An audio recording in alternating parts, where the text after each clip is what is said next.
नमस्कार दोस्तों, इस वीडियो में हम लोग बात करेंगे सौरभ मुखर्जी जी के कॉफ़ी कैन पोर्टफोलियो का टॉप 7 हम लोग कंसिस्टेंट कंपाउंडर स्टॉक्स देखेंगे, जो कि आपके पोर्टफोलियो में पहले से होगा। बहुत पहले से हम लोग डिस्कशन कर रहे हैं सौरभ मुखर्जी जी के कॉफ़ी कैन पोर्टफोलियो के स्टॉक्स आपके पोर्टफोलियो में भी ज़रूर से होने चाहिए।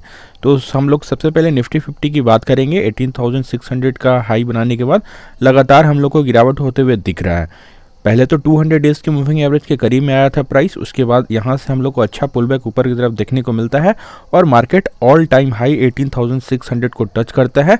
उसके बाद लगातार हम लोग को सेलिंग प्रेशर देखने को मिल रहा है। तो यहाँ पे इस लेवल पे हम लोग बात भी किए थे कि अगर निफ्टी 50 पे बेस्ड निफ्टी बीस ETF आपके पास है तो कुछ प्रॉफिट बुकिंग कर लें। यहाँ पे कुछ प्रॉफिट बुकिंग आएगा FIIs के द्वारा और वैसा ही हम लोग को देखने को मिल रहा है। तो निफ्टी 50 में लगातार गिरावट का दौर जारी है, तो इसलिए निफ्टी बीस ETF में अभी फिलहाल हम लोग बाई करने से बचना चाहिए और नेक्स्ट पिवट का हम लोग वेट करेंगे। 17,654 वाले पिवट पर अगर सपोर्ट लेगा तब हम लोग निफ्टी बीस ETF को बाई करेंगे। उससे तो एक बार फिर से अपने मेथड को डिस्कस कर लेते हैं। एक 20 का मूविंग एवरेज यूज करते हैं जो कि आपको ब्लू लाइन शो कर रहा होगा। दूसरा हम लोग 200 डेज की मूविंग एवरेज को यूज करते हैं जो कि आपको पिंक लाइन शो कर रहा होगा। और तीसरा इंडिकेटर हम लोग पिवट पॉइंट या पिवट लाइन भी यूज करते हैं जो कि सपोर्ट या रेजिस्टेंस बताता है, जो हॉरिजॉन्टल लाइन आपको दिख रहा होगा। तीनों इंडिकेटर्स जीरोधा के अपने चार्टिंग प्लेटफॉर्म पे लगाते हैं। आप लोग जीरोधा यूज कर सकते हैं या ट्रेडिंग व्यू का भी चार्ट आप लोग उस पर देख सकते हैं। तो यहाँ पे हम लोग देख रहे हैं प्राइस जब 200 डेज के मूविंग एवरेज के करीब में आता है तो किसी भी स्टॉक्स या ETF में हम लोग फर्स्ट एंट्री बनाते हैं।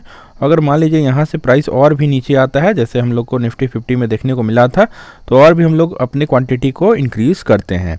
15,800 तक पहली बार मार्केट हम लोग को निफ्टी 50 आते हुए दिखा था, उसके बाद 15,000 तक भी जाते हुए दिखा था। इन दो लेवल्स पे और भी हम लोग बाइंग करने के लिए बोले थे कि निफ्टी बीस ETF को और भी आप लोग बाई कर सकते हैं।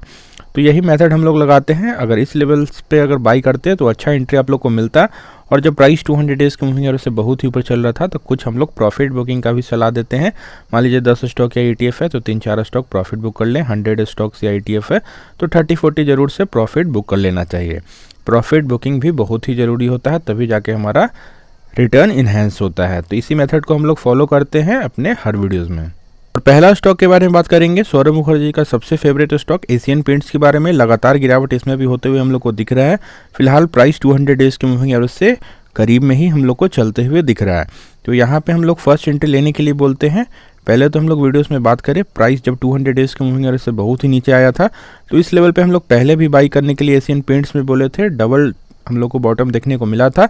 इन दोनों लेवल्स पे आप लोग बाई कर सकते थे। अच्छा एंट्री आप लोग को एशियन पेंट्स में देखने को मिलता है। उसके बाद हम लोग को प्राइस 200 डेज़ के मूविंग एवरेज से ऊपर जाते हुए दिखता है, लेकिन इस रेजिस्टेंस लाइन को एशियन पेंट ब्रेक नहीं कर पाता है। एशियन पेंट्स की बात करें तो देश का सबसे बड़ा पेंट मैन्युफैक्चरर है, कंसिस्टेंट कंपाउंडर स्टॉक रहा है पास्ट में। तो 3505 के लेवल्स पे अच्छा रेजिस्टेंस देखने को मिला और फिर से हम लोग को गिरावट होते हुए दिखता है।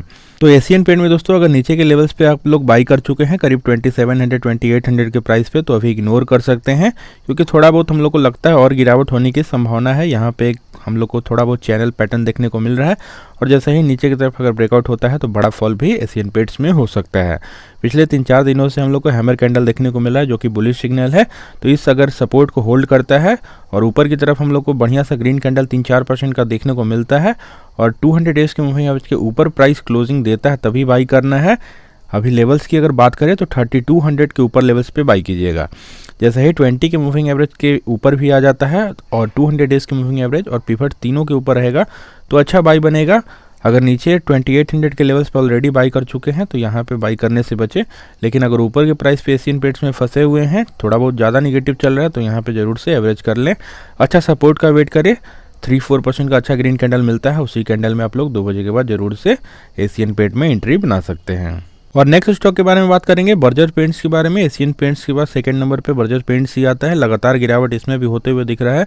पहले तो बहुत ही शानदार हम लोग को पास्ट में 2-3 साल रिटर्न निकाल करके बर्जर पेंट्स ने दिया था, उसके बाद 1-1.5 साल से हम लोग को लगातार गिरावट भी होते हुए दिख रहा है। फिलहाल की बात करें तो जब प्राइस 200 डेज़ के मूविंग एवरेज से बहुत ही नीचे चल रहा था और यहाँ पे ट्रायंगल पैटर्न जैसा हम लोग को दिखा था और जैसे ही बढ़िया सा ग्रीन कैंडल मिला था उसी कैंडल में हम लोग बाई करने के लिए बर्जर पेंट्स में बोले थे। उसके बाद अच्छा मोमेंटम हम लोग को 200 डेज़ के मूविंग एवरेज तक जाते हुए दिखा।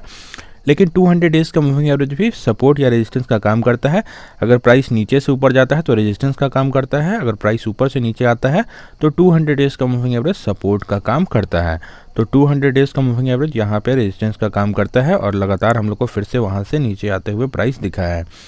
फिलहाल की बात करें तो पिछले सपोर्ट के पास अभी बर्जर पेंट्स आपको मिल रहा है, तो यहाँ पे इस लेवल पे अगर सपोर्ट आपको दिखता है 575 का भी नियर अबाउट लेवल चल रहा है, तो अगर सपोर्ट मिलेगा तब हम लोग बाई करेंगे, जैसे हैमर कैंडल वगैरह और बढ़िया सा ग्रीन कैंडल मिलेगा इस लेवल पे तो अच्छा एंट्री मिलेगा, नहीं तो नीचे का पिवट का वेट करना है 557 का। इस पिवट पे ज़्यादा अच्छा बाई बनेगा, लेकिन यहाँ पे हम लोग सपोर्ट का वेट करेंगे। जैसे ही हैमर कैंडल और उसके बाद फॉलोअप हम लोग को 3-4% का अच्छा ग्रीन कैंडल मिलता है, तब इस लेवल पे ज़रूर से एवरेज कर लें। अगर ऊपर के प्राइस से फंसे हुए हैं या फ्रेश एंट्री लेना है, एवरेज करना है, जो भी करना है बर्जर पेंट्स में यहाँ पे बाई ज़रूर कर सकते हैं। अगर लेवल्स की बात करें तो 580 के ऊपर लेवल्स पे आप लोग यहाँ पे ज़रूर से एवरेज कर लें या फ्रेश एंट्री ले सकते हैं बर्जर पेंट्स में। और नेक्स्ट स्टॉक के बारे में बात करेंगे, हेल्थ केयर सेगमेंट से जुड़ा हुआ डायग्नोस्टिक टेस्ट वगैरह करने वाले एक मार्केट लीडर कंपनी डॉक्टर लाल पैथ लैब्स की हम लोग बात कर रहे हैं। इसमें भी लगातार गिरावट होते हुए दिख रहा था, प्राइस 200 डेज़ के मूविंग एवरेज से बहुत ही नीचे चल रहा था, तो हम लोग बाई करने के लिए बोलते हैं जब प्राइस 200 डेज़ के मूविंग एवरेज से बहुत ही नीचे चले। तो इस लेवल पे हम लोग पहले भी बाई करने के लिए बोले डॉक्टर लाल पैथ लैब्स में, अगर बाई किए होंगे तो अच्छा एंट्री आप लोग को मिला होगा। प्राइस 200 डेज़ के मूविंग एवरेज के करीब में आता है और उसके बाद से हम लोग को साइडवेज मोमेंटम चलते हुए दिख रहा है और ट्रायंगल पैटर्न जैसा हम लोग को देखने को मिला है। तो ट्रायंगल पैटर्न दोस्तों बहुत ही पावरफुल पैटर्न होता है, जिधर भी ब्रेकआउट होगा उधर पावरफुल मोमेंटम के साथ होगा।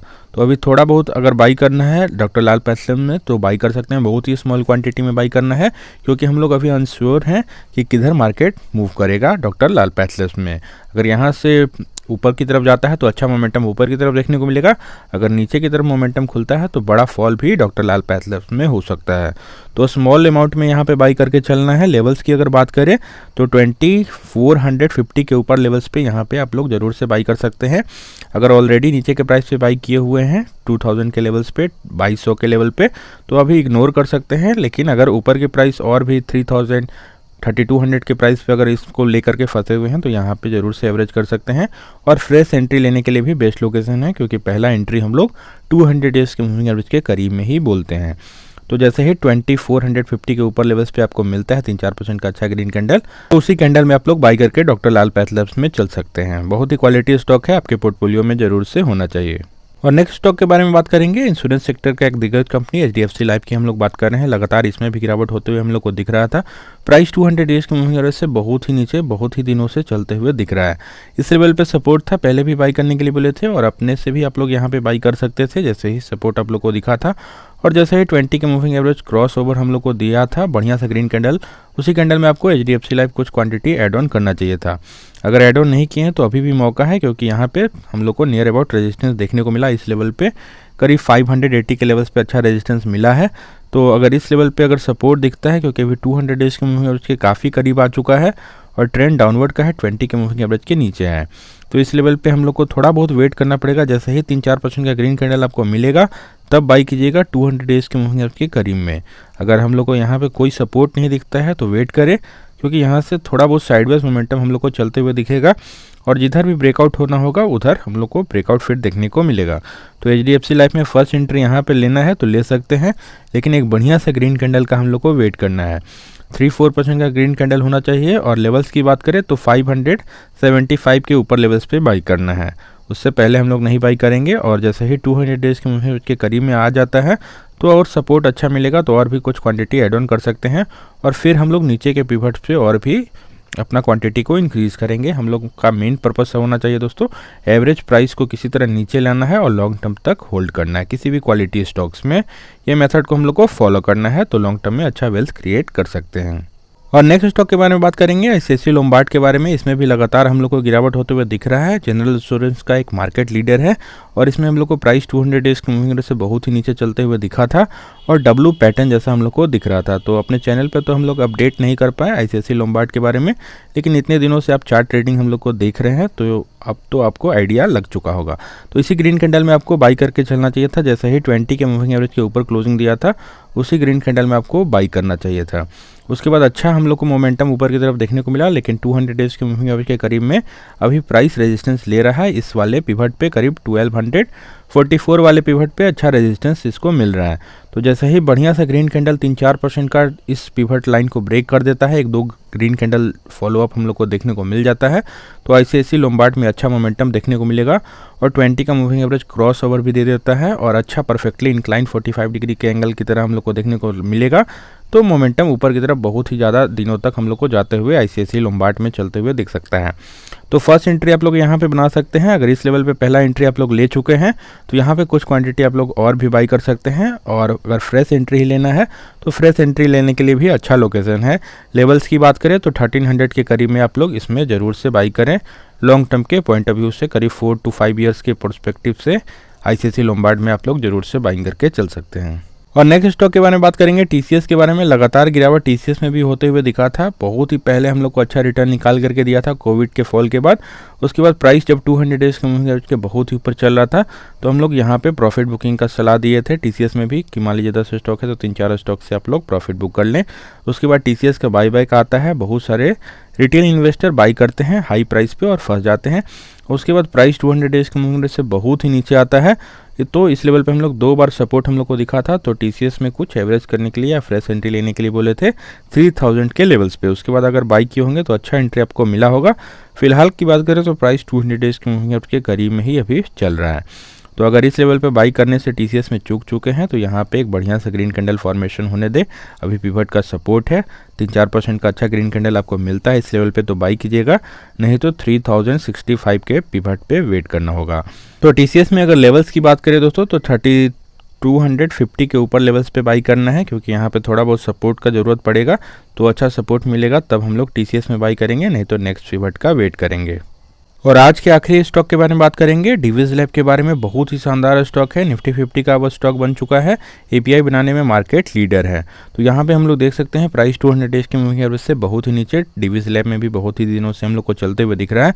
लंबा कंसोलिडेशन था, उसके बाद अच्छा ग्रीन कैंडल हम लोग को देखने हुए मिला था। उसी ग्रीन कैंडल में आपको डिविज लैब में कुछ क्वांटिटी ऐड ऑन करना चाहिए था अगर ऊपर के प्राइस पे फंसे हुए थे। तो अगर डिविज लैब में ऊपर के प्राइस पे फंसे हुए हैं तो यहाँ पे कुछ क्वांटिटी आप लोग ऐड ऑन कर सकते थे। अभी फिलहाल भी अच्छा मौका है, क्योंकि अभी बढ़िया मोमेंटम ऊपर की तरफ देखने को अभी नहीं मिला है। तो हम लोग यहाँ पे ज़रूर से डिविज लैब में कुछ क्वांटिटी ऐड ऑन कर सकते हैं। तो एक बढ़िया सा ग्रीन कैंडल का वेट करें यहाँ पर भी, क्योंकि हम लोग को पिछले दिन इन्वर्टेड हैमर कैंडल देखने को मिला जो कि बेरिश सिग्नल है। तो उससे हम लोग को थोड़ा बहुत और भी पुल बैक देखने को मिल सकता है, 20 का मूविंग एवरेज के करीब में भी आ सकता है। तो बढ़िया ग्रीन कैंडल का वेट करें, पहले हैमर कैंडल मिल जाएगा, उसके बाद बढ़िया सा ग्रीन कैंडल मिलेगा 3-4% का, उसी कैंडल में आपको बाई करके चलना है, क्योंकि बढ़िया डिस्काउंट पे मिल रहा है। तो ज़रूर से अभी बाई करें। लेवल्स की बात करते हैं तो 3500 के ऊपर लेवल्स पे ज़रूर से इसमें बाई करना है। 3500, 20, 2500, 30 के लेवल्स पे डिविज लैब में ज़रूर से एंट्री बनाएं। तो अगर डिविज लैब में ऊपर के प्राइस से फंसे हुए हैं या फ्रेश एंट्री आपको लेना है तो ज़रूर से इस लेवल पे बाई करके चल सकते हैं, अच्छा डिस्काउंट पे आपको मिल रहा है। तो होप आप लोग को स्टॉक्स अच्छा लगा होगा, टेक्निकल एनालिसिस समझ में आया होगा। तो वीडियो को लाइक कर दीजिएगा, चैनल को सब्सक्राइब कर लीजिए और अपने दोस्तों में शेयर कीजिए। थैंक यू, मिलते हैं नेक्स्ट वीडियो में।